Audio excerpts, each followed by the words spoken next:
Welcome again. We are going to be spending a fair amount of time talking about various wireless networking and communications and functionality. You can see that I've actually got Kali Linux up and running here. I'm running it inside a Parallels virtual machine. We're going to be spending a little bit of time in Kali Linux.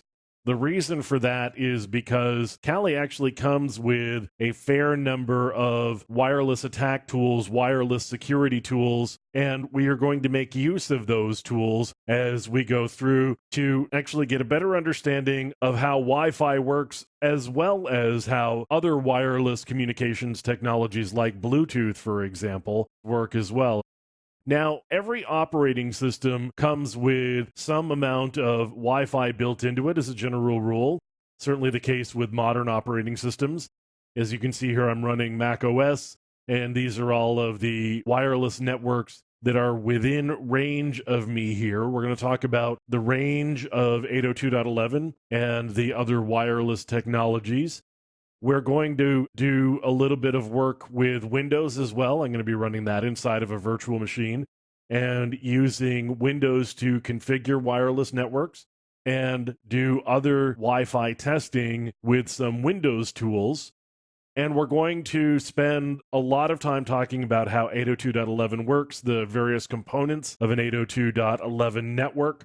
And of course, we're going to be spending a lot of time talking about the security of wireless communications, how we can improve the security of our 802.11 networks, and of course, the security of our devices that use Bluetooth. There are a lot of attack tools out there. We're going to be talking about those attack tools, as well as how you can protect yourself from those tools if somebody else happens to be running them against you. So I hope that you're going to enjoy what we talk about. I hope you're going to enjoy the various tools that you will get an opportunity to get your hands dirty with. I'm a real big fan of actually making use of the various tools and technologies that we are going to be talking about so that you can really see them. Just watching these videos is great. You'll learn a lot from watching me do it. You'll learn even more from doing it yourself, getting access to some of these tools and trying things out, implementing your own wireless networks and making changes to them using some of the tools that we've got here. If you can get a copy of Kali Linux and you can run it either in a virtual machine or on its own dedicated device.